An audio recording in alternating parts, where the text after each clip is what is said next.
Hoje em dia as pessoas dizem ser defensoras da verdade, por mais que a verdade machuque. Mas a questão é, até que ponto que as mesmas estão dispostas a defender a verdade? Se olharmos pela história do comportamento do ser humano, vemos que a verdade ela tem uma característica muito duvidosa e a mentira muito mais cristalina. Porque uma pessoa, quando vai falar a verdade, por mais que ela esteja falando, né, as pessoas sempre, né, julgarão essa verdade com, com alguma suspeita, né? Como algo que tem algo escondido atrás. Então, a verdade no decorrer da história, as pessoas sempre olham com uma determinada cautela. Porque uma pessoa que é demasiado boa, ela é sempre olhada por escusas, ela é sempre olhada por julgamento, né?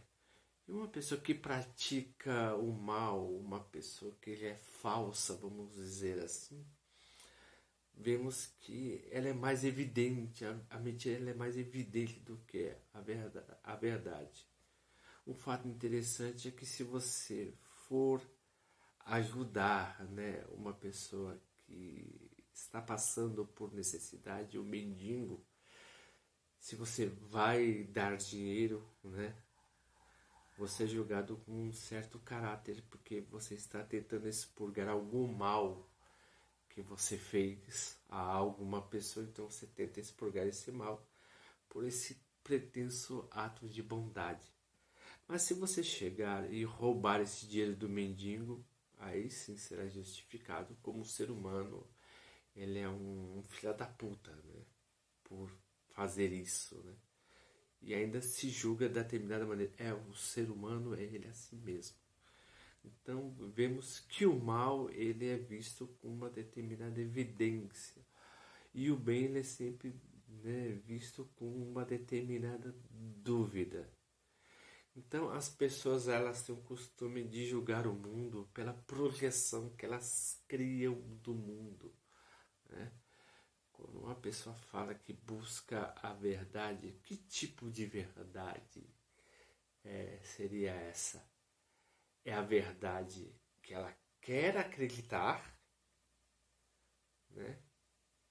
Ou seja, ela quer acreditar nessa verdade que ela crê, ou ela quer, né, desvendar o mundo mediante uma verdade que lhe é abjeta aos olhos. Então há um conceito de verdade muito discrepante. É a verdade que eu acredito que ela seja e a verdade como é, né? É a questão do cinismo e da transparência. Então eu sempre tenho que mostrar para os outros aquilo que eu não sou para agradar aquela pessoa. E aquela pessoa, quando vai fazer uma leitura do meu comportamento, ela lê aquilo como verdade. Porque o ser humano, ele não conhece o cogito de ninguém. O ser humano não conhece a maneira como é que o outro pensa, como é que o outro se relaciona com o mundo. Então, o máximo que podemos ver, ler o outro, é uma probabilidade de 50%. 50% de erro e 50% de acerto. Porque ninguém conhece o outro como o outro realmente é. A leitura que você vai fazer do outro é totalmente comportamental. Você está lendo a emoção do outro. Você não sabe se o outro está realmente dizendo quem é ou ou realmente se está interpretando, né? Sabe, a pessoa fala com uma emoção, com veemência tão forte que você sente um processo de catarse, né? E você diz assim, não, essa pessoa está falando a verdade. Não, ela está falando aquilo que você crê como verdade. Ela está se adequando àquilo que você crê como verdade. E é muito fácil fazer isso, né? Os narcisistas e os psicopatas fazem isso com uma maestria excelente, né? Sabe? Enganam as pessoas porque eles manipulam as emoções das pessoas Porque as pessoas acreditam que a emoção é uma porta de verdade, né? E as pessoas misturam a emoção com o cogito e com a sensação. Quando eu digo cogito, é a maneira da pessoa pensar a realidade, né? Então, muitas vezes, quando a pessoa se mostra para você, ela se mostra da maneira que você quer enxergar ela, né? Então, por exemplo, eu estou me interpretando da maneira como você me quer ver. Então, eu estou agindo de uma determinada maneira com cinismo. Eu não estou sendo transparente. Mas se eu procuro ser transparente com você, automaticamente, até em menos de 15 minutos, você vai perder a simpatia que você tem por mim. Porque o ser humano ele é constituído de mazelas, né? Existenciais. O ser humano é cheio de catexias, cheio de traumas, cheio de fobias. Então, a pessoa que tenta se apresentar a outra, a pessoa tem essa tendência de querer interpretar, né, para o outro, querendo que o outro o aceite. Mas o ser humano ele faz isso de uma maneira totalmente inconsciente. Ele faz isso como uma maneira para poder fazer parte do meio, né? Então, em todas as relações de pessoas que você acredita, por exemplo, que são amigos, na verdade interpreta ser seus amigos, né? Olha, eu tenho que me adequar ao meio para que o meio me aceite. Então, vemos que as relações intrapessoais e interpessoais, ela é toda constituída, na verdade, de atores, né? Somos atores, exímios atores existenciais, somos exímios atores, sabe? De poder mostrar aquilo que não somos, né? Para que os outros aceitem aquilo que acreditamos ser. Então entramos nessa espécie de cinismo, né? Sabe? As pessoas não falam realmente o que pensam, né? Para poder manter o politicamente correto.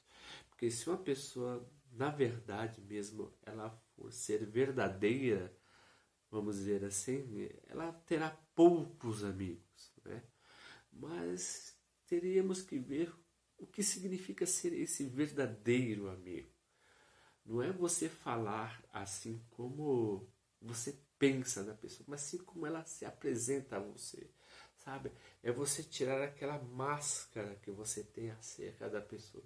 Interessante que quando conhecemos uma pessoa, temos um processo de empatia por essas pessoas, nós colocamos roupas nessas pessoas, né?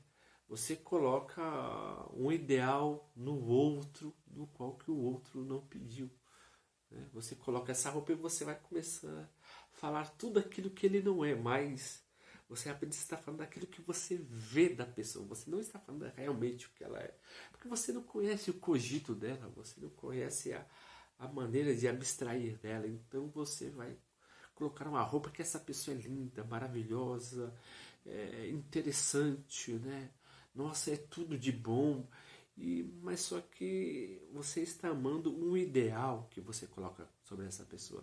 E esse ideal, conforme as experiências que você vai tendo com essa pessoa, ela vai se desbotando.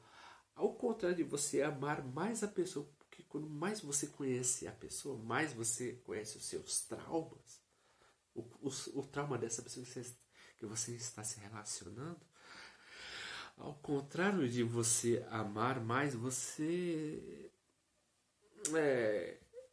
desbota, você perde o encanto por aquela pessoa, porque você está amando o que você pensa, o que você acha daquela pessoa. Então, quanto mais você conhece, mais você se frustra com a pessoa. Então, uma concepção que temos acerca dos relacionamentos é que ele é muito idealizado, né? A gente idealiza muitas pessoas, né? É a sensação que o outro me traz faz eu colocar um valor naquela pessoa, que ela é boa. Se ela me dá uma sensação boa, ela é boa. Se ela me dá uma sensação má, ela é mal. Então, nos relacionamentos, as pessoas se desvencilham de si, se interpretam. Por exemplo, quando as pessoas se conhecem, né, no relacionamento, de duas, as pessoas se tornam seis. Como de duas? Primeiro, eu sou o Maurício eu vou mostrar para você o Maurício que eu gostaria de ser, né? Na verdade, eu tenho resquício desse Maurício, mas eu vou colocar um pouco a mais, vou colocar uma roupagem. Então, eu estou criando o ideal de mim mesmo para você. E você está criando o ideal de si mesma para mim. Você é uma pessoa amorosa, mas você vai ser mais amorosa daquilo que você é. Então, você está criando uma projeção sua para mim e eu estou criando uma projeção minha para a sua. E outra partida, eu vou acreditar nessa projeção que eu estou passando para você e você vai acreditar nessa projeção que você está passando para mim. Então, de 2, já passamos para 6, né? Então, sabe? E conforme o tempo, como de 2 pessoas, né?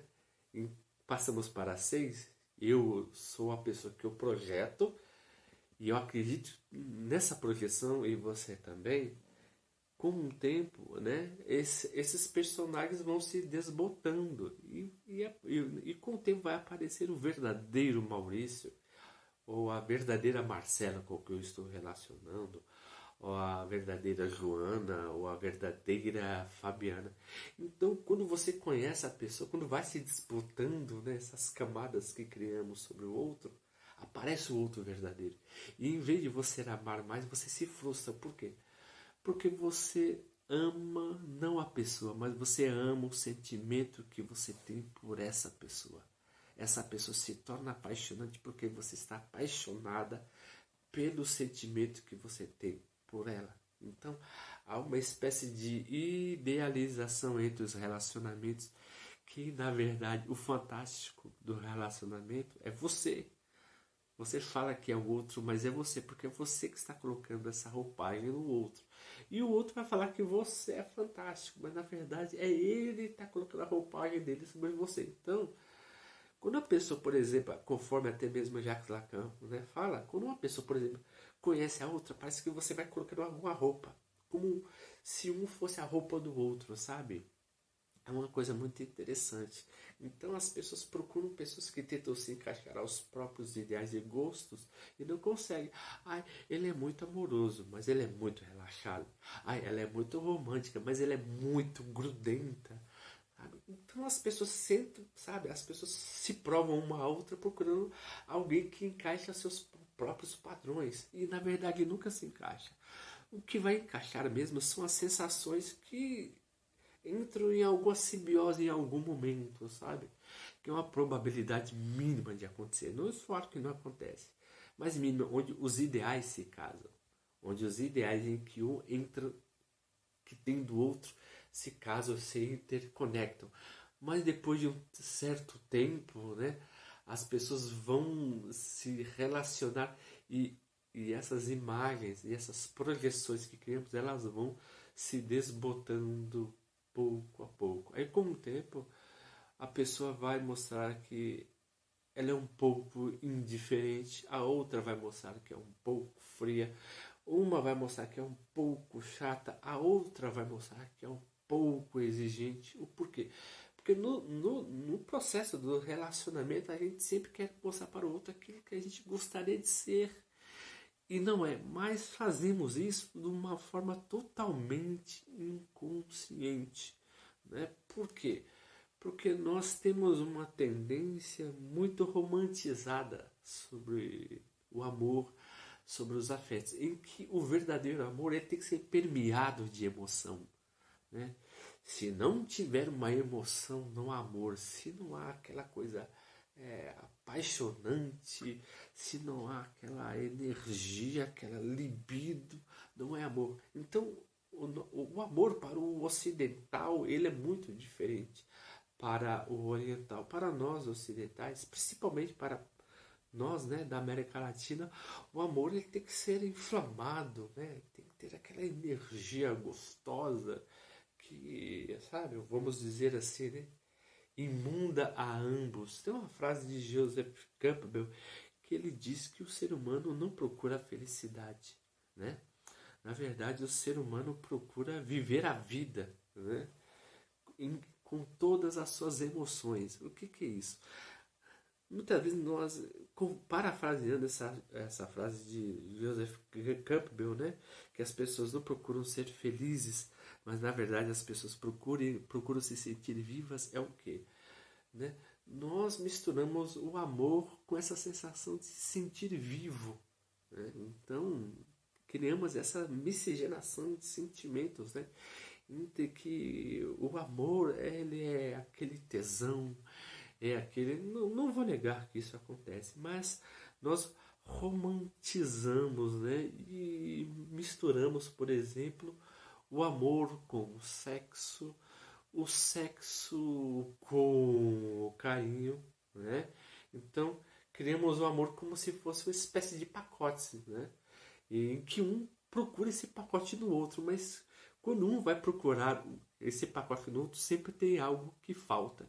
Então, o ser humano, ele é um ser totalmente que busca a emoção que falta em si no outro, como a emoção do outro o completasse. Então, em relação aos afetos, em algumas partes somos totalmente pessoas que vão se tornar frustradas, né?